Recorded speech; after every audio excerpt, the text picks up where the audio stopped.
Going on, guys? JD from New York here. Thank you so much for tuning back into the channel this morning.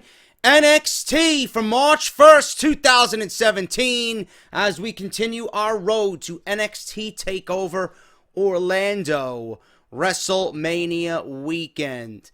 If you guys missed my Monday Night Raw review and my SmackDown Live review, and if you guys want to hear the polar opposites that both shows were, those are live on the channel right now. I always fucking laughed, man, at how terrible, man. I've had nightmares since Monday night. That's how bad Raw was.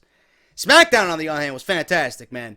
So if you want to hear the differing tales of two brands that are complete opposite of one another, then please go and check those reviews out. Links are in the description, as well as annotated in the video that you see right in front of you on the top right-hand side. SmackDown was indeed awesome. Also, what is awesome is Resident Evil 7. The next part of my Resident Evil walkthrough, man. Part number 9, where we fight a monstrous Jack Baker boss outside in the swamps of the Baker home, man. So make sure you guys go and check that out. Part 9. Very, very, very fun episode. And we're nearing the end, hopefully, of Resident Evil 7. So if you guys missed that, link will be also in the annotation that you see right on the screen in front of you. I want to thank everybody for making probably February the most successful month for Audible, man. We had 94 total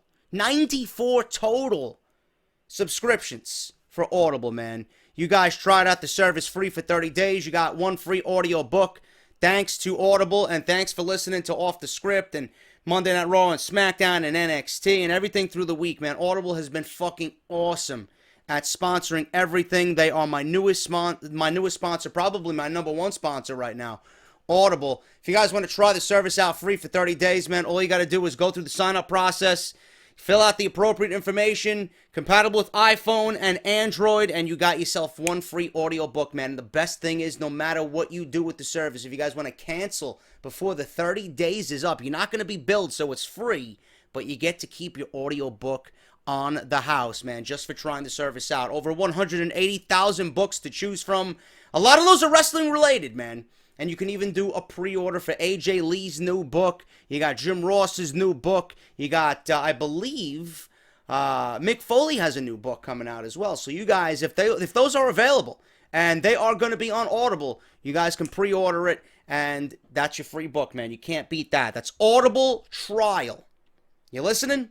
audibletrial.com/offthescript. We did 94 signups for February. Let's beat 94 for March, man. Thank you guys for checking the service out and showing love to audibletrial.com/offthescript.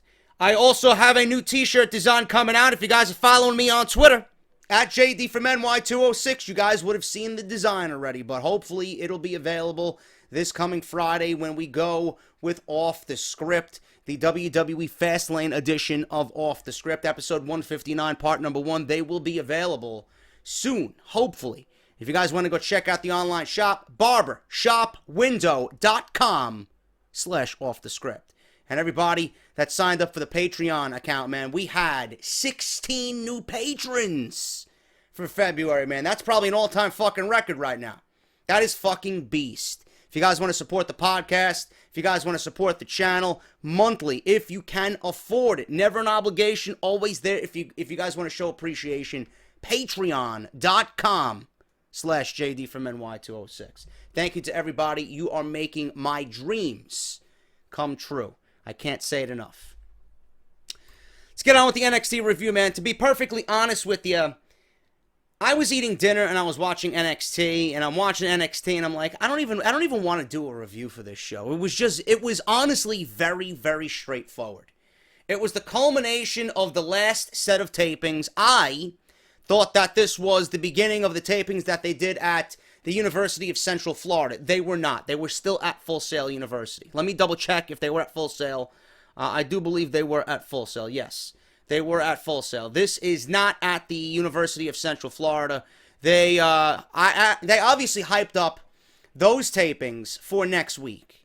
And they hyped up a few big matches to come for those tapings. Nakamura will be making his in-ring return next week on NXT television. But this was the conclusion of the last set of tapings at Full Sail University. Do you want to know how I can tell? The crowd was fucking dead for all of the show.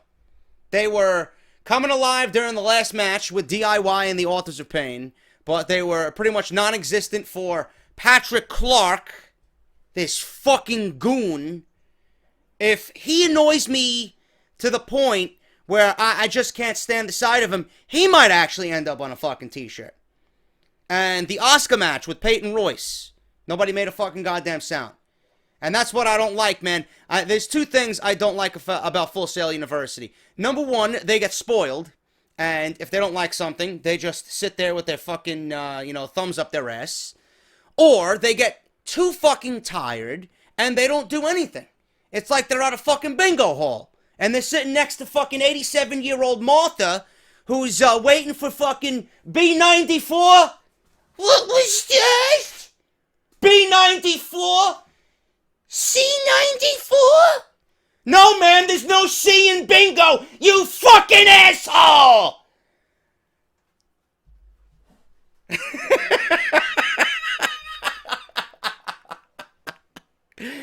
Oh my God, man, I'm in some mood, man. You know, the funny thing is I'm recording this before out of nowhere. So, should be a good show. That's what it sounds like, man.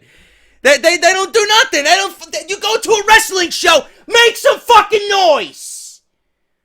Jesus Christ. Fucking shit, man. Anyway, let's move on with the fucking show. I don't want to spend too much time here. Patrick Clark defeated Sean Maluta. You know, I don't know why we don't see enough of Sean Maluta, man. I think he's got a great look. I think he'd fit right in for the Cruiserweight division, but he's got no momentum underneath him. You know? He had a great match against Kota Ibushi in that first round of the Cruiserweight Classic. They even made mention of that. First time we seen him was last summer during the Cruiserweight Classic. Unfortunately, he makes his re-debut here on NXT against a nobody like Patrick Clark. I don't know who the fuck this guy is supposed to be. I mean, what a shitty fucking gimmick. This guy is fucking awful. This gimmick will go absolutely nowhere. Nowhere. I don't know what he's trying to be. I don't know if he's trying to be the Black Goldust. I don't know if he's really a fucking homosexual. I really don't know. I mean, but how can you come to the ring acting like that, thinking that that gimmick is going to get you anywhere in this business? It's not. You know? I got to be perfectly blunt with you guys. It's not. It's not something I want to see on my television. It's really not. That will go nowhere. And this guy sucks. He sucks. This guy is absolutely reach for the... I was actually watching on my computer desk while I was eating my nice, healthy chicken and vegetables dinner. I wanted to reach for my mouse and say, you know what? Fuck this shit. I'll skip through this match, and we'll wait till it's over. Awful. Patrick Clark wins with a famouser. Go figure. Wins with a famouser. Who cares? Sanity cuts a promo. They actually did a promo outside of a trash barrel that was on fire. Eric Young says Ty Dillinger is a degenerate. I know a few degenerates. Man. And most of them come from Monday Night Raw. NXT? That rhymes with teat. This isn't Roman Reigns. Come on, man. NXT. We're going to release NXT. I'd rather watch TNA. You know? That's a fucking degenerate. Patrick Clark's a degenerate. Ty Dillinger ain't a degenerate. Patrick Clark is a fucking degenerate. I think Eric Young's got his fucking, he's got a few brain cells loose up there. Says Ty Dillinger is a degenerate who knows his fate and wants to drag his friends down with him. That's funny. Monday Night Raw drags us all down with it on Monday nights. So they have a common theme there. Ty's a disease. Wow. Is Eric Young talking about Monday Night Raw? Or is he talking about Ty Dillinger? I can't figure it out anymore. Says Ty's a disease that needs to be eradicated. Holy shit. He is talking about Monday Night Raw. Eric Young offers to do that one-on-one.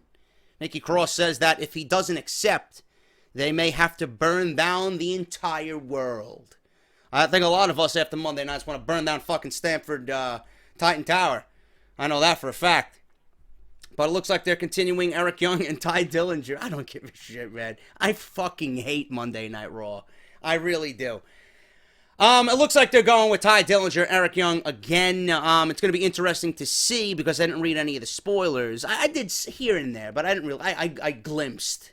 You know, I took a quick glance over the spoilers for the next coming weeks. But it looks like they're continuing Eric Young and Ty Dillinger. I don't mind it. And I said it. Remember it. Remember when I said it, goons. Eric Young and Sanity, all of Sanity. Okay, you're going to have every fucking one of these guys. Alexander Wolfe, you're going to have Killian Dane, and you're going to have Nikki Cross, all holding NXT Gold at the same time, either at the end of this year or into 2018. Mark my words. If none of them are called up to the main roster, mark my words. Asuka, who is now the longest reigning NXT Women's Champion of all time. I believe, I don't know, at this point, they are looking for her to break, I think she already did. She broke Bill Goldberg's longest undefeated streak, match win streak, I believe, or some shit like that. A lot of people saying Asuka is making some SmackDown appearances at live house shows. Don't read into it, goons, please. Asuka is merely using those dates to add more wins to her record so that when she fights Ember Moon, it looks a little bit more impressive. That's all that's there for. She might actually get called up to the main roster after WrestleMania. I have no fucking idea. That's how stupid WWE might be. But if Asuka loses the title to Ember Moon at TakeOver Orlando, you can guarantee that she's getting a fucking rematch. So why would you want to bring her up without giving her a rematch against Ember Moon in a match that I'm assuming will be a classic for the women's division down in NXT. So I don't see Asuka coming up yet. It's not time as of now. But she did fight Peyton Royce. Peyton Royce won a triple threat match with Ember Moon and Liv Morgan, Cringe Morgan, last week on NXT television. Asuka wins via submission with the Asuka Lock to retain her NXT Women's Championship. Nothing of importance really happened here. I will say this, though. Peyton Royce stood on her own. She did very well for herself. They got her to get a lot of offense in. They didn't bury her. You know, they made her hang with Asuka as much as possible, as long as they could. And then in the end, Asuka wins with the Asuka Lock, made her tap very quickly. And Peyton Royce, man, she's still green in the ring. She doesn't move like an Asuka. She doesn't move like an Ember Moon. She doesn't move, like any of the women that we're talking about on the main roster. She's still green, and you can see that the way she maneuvers around the ring. But that doesn't mean she's not getting better. You know, she looked very, very good tonight, and I'll give her that, man. So Asuka retains the title. After the match, Billie Kay joins Peyton Royce for a beatdown on Asuka. They target Asuka's injured shoulder. Ember Moon runs out. You hear her music blare over the PA. She comes out, and she literally destroys both Peyton Royce and Billie Kay. She clears house. She saves Asuka from a beatdown. And once that she cleared both women from the ring, they have a nice little stare down, man. And I think Ember Moon is fucking hot. I think she is, one of the more attractive women in NXT. I also think she's probably, buckle to buckle, probably the most talented woman out of all female performers in the WWE. And I'm being very honest in that opinion. That's what I think. I think she can rival anybody on the main roster, even the almighty Charlotte, if you allow her to. That's how good I think she is, and that's how good I think she will be. But they had a nice little stare down here, man. It was nice. It was a nice little tease. You had Ember Moon in the center. You had Asuka in the center. And Asuka, all she did was nod her head and smile. As a courtesy, as a thank you for helping me. Right? And then all of a sudden she starts to walk away. And then she comes back and then she raises the title. As if she now thinks, you know what, Ember Moon saved me, but I know what she's really here for. You want this? Do you know who I am? And they had a nice little stare down in the ring, and they zoomed in on Ember Moon's eyes, those red contact lenses, man. It made for a nice moment. And I knew they would be building to this for this particular takeover. I can't fucking wait. It actually might be the best match on that entire card come April 1st, man, to be perfectly honest with you. I can't wait to see it. Asuka and Ember Moon take over Orlando. That's what they're building towards. This was a nice little step one to get us there, and I can't wait to see how this all unfolds. The undefeated Ember Moon versus the champion Asuka, who is also undefeated, the longest reigning NXT Women's Champion in history. We had a recap of Kassius Ohno and his interaction with Shinsuke Nakamura at TakeOver San Antonio. After Nakamura was helped to the back, Kassius Ohno was there, and he was, I don't know if he was mocking or if he was trying to comfort, but I'm sure Nakamura didn't care. And then they showed what happened to Bobby Roode last week when he sneak attacked No Way Jose after the match that he had with No Way Jose. And they just went over what happened last week. Kassius Ohno, pretty much disposed of Bobby Roode. William Regal announces that a title match between Bobby Roode, the glorious one, and Kassius Ohno will be on NXT television 2 weeks from tonight. So there you go. We're about to see a championship match on NXT. Bobby Roode versus Kassius Ohno 2 weeks away on NXT television. Paul Ellering and the Authors of Pain, Akam and Razor, defending their championships against DIY in the main event. And it didn't live up to their San Antonio match. It wasn't a bad match at all. It just wasn't better than what we seen at TakeOver San Antonio. A lot of the same spots. It was a lot of the same thing that we seen from these two teams. A lot of what we usually see from DIY. So there really wasn't anything overly exciting.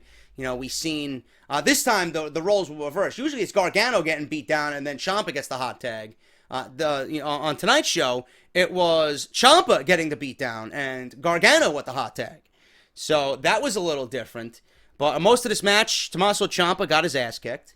Gargano tried to make the comeback. They had their spots. They tried to go for their finishing move, meet them in the middle, or meet me in the middle, whatever the fuck they call it. They did a nice double power bomb, I believe, on Akam in the match because he was holding on to the turn post and he wouldn't let go. Ciampa couldn't do it on his own. Gargano disposed of Razor, and then they went over to double power bomb Akam off the top rope. That was a nice spot. Like I said, they tried to do their finishing move. That was countered by the Authors of Pain into a double spine buster by both men. So, a lot of what we usually see from DIY, and they did their dual submissions with that armbar, that Fujiwara armbar by Ciampa, and Gargano had the crossface. A lot of the same stuff that we usually see from DIY. The Super Collider that the Authors of Pain do, that was reversed. That was reversed actually into the submissions that I just previously mentioned. But in the end here, DIY beat the Authors of Pain by disqualification. Now, who might you ask ran in? Well, there's no other tag team on the roster besides the Revival. So the Revival came from the crowd. They run in and attack Gargano and Ciampa, and they leave Akam and Razor in stereo submission holds. And then there was a nice spot. I don't know who they hit it on. I'm gonna say Akam because they both look the fucking same. The only thing I can tell that tells them apart is one has tribal tattoos over his shoulder and the other doesn't. That's the only way I distinguish who Akam and Razor are. After they take off their vests, it's a fucking free-for-all. I don't fucking know. Because on their vests, they're wearing name tags. You can tell who they are. And then when they take them off, all you have to do is look at the tribal tattoos. I don't know which one has the tribal tattoos, but that's the only way you can distinguish them. You got to be watching them when they're moving around in the ring. But there was a nice spot. We're going to say Akam was put into the Shatter Machine, man, and it looked glorious. It looked fucking great. The Revival actually stand tall over both DIY and the Authors of Pain on NXT. So, this was a very basic show, man.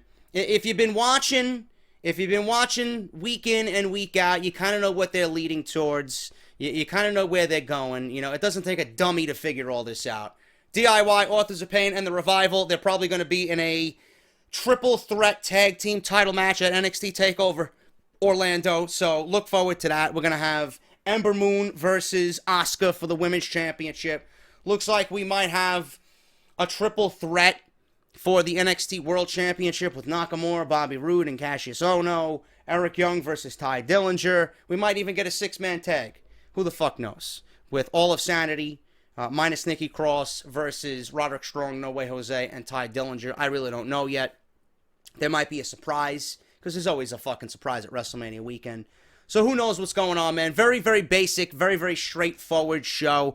Not really the best show, but it wasn't terribly bad.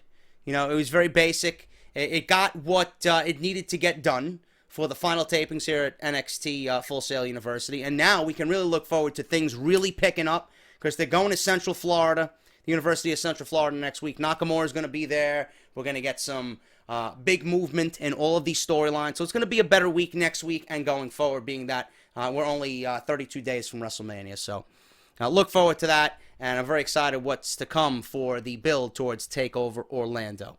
And that is your NXT review. Thank you guys so much. If you did enjoy it, please hit that thumbs up. I will be back, hopefully maybe later today, man. I might have another gameplay video up. I'm not sure yet. Work is really shitty. I wish I had more time to get more videos out. I want to do double uploads daily, but I really can't do that with my schedule.